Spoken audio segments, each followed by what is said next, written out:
इस बीच में एक बड़ी जानकारी आपको दे दें, सीजेपी का प्रोटेस्ट चल रहा है और इस बीच में एक बहुत महत्वपूर्ण मुलाकात बताया जा रहा है कि हुई है। शरद पवार की मुलाकात हुई है, सुप्रिया सुले की मुलाकात हुई है प्रधानमंत्री से।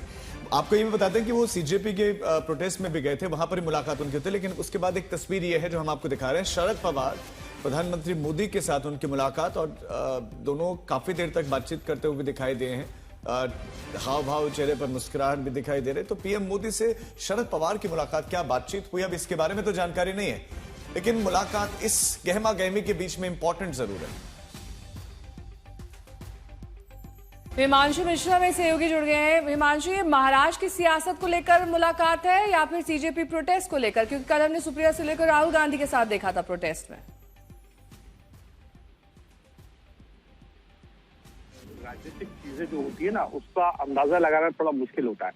कल सुप्रिया सुले जो है वो राहुल गांधी के साथ पहुंची, शरद पवार जंतर मंतर पहुंचे थे सीजेपी के प्रोटेस्ट में, और आज प्रधानमंत्री से मुलाकात। तो कहीं ना कहीं ये कह सकते हैं कि महाराष्ट्र की राजनीतिक को लेकर बिल्कुल चर्चा हुई होगी।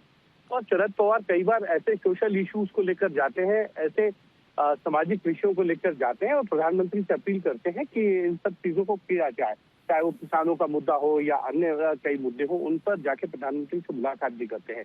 अब से कुछ देर में शायद साफ हो जाएगा कि शरद पवार और सुप्रिया सुले क्यों मिले थे, क्योंकि एक तरफ ये भी कहा जा रहा है कि अजीत पवार की जो एनसीपी है और शरद पवार एनसीपी है, इनका मर्जर होगा जल्द से जल्द, और इसकी भी कोशिशें जो है लगातार जो है बैक चैनल के थ्रू जो है वो की गई हैं। भारतीय जनता पार्टी के लिए तो ये अच्छा होगा कि दोनों ही पार्टियां अगर एक साथ आए, क्योंकि एनसीपी जो है शरद पवार की, उनके 8 सांसद हैं और एक राज्यसभा में सांसद है। तो कोशिश अगर ये होता है तो भारतीय जनता पार्टी को फायदा भी होगा। और सुप्रिया सुले इस चीज को पहले भी कह चुकी है कि जो बिल आएगा महिला आरक्षण को लेकर और डिलिमिटेशन बिल को लेकर, उसको पढ़ने के बाद जो है अंतिम फैसला जो है वो उनकी पार्टी लेगी। तो कहीं ना कहीं एक कोशिश जो जरूर पीछे के बैक चैनल के थ्रू चल रही है कि शरद पवार एनसीपी और अजीत पवार एनसीपी जो है एक बार फिर से एक हो जाए और सरकार के साथ आए।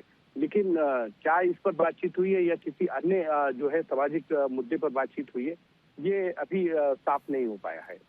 ठीक है, मुलाकातों का दौर चल रहा है, उसी की तस्वीरें सामने आ रही है। महाराष्ट्र की सियासत से जुड़ी बड़ी खबर ये कि शरद पवार काफी दिन बाद दरअसल राजीव ये मुलाकात हो रही है और ये तस्वीर बेहद अहम है। और हालांकि इस पूरी मुलाकात का महत्व क्या है, इस पर क्या चर्चा की गई, ये तस्वीर साफ नहीं है, लेकिन काफी दिन बाद हिमांशु ये तस्वीर नजर आई है, शरद पवार प्रधानमंत्री एक साथ।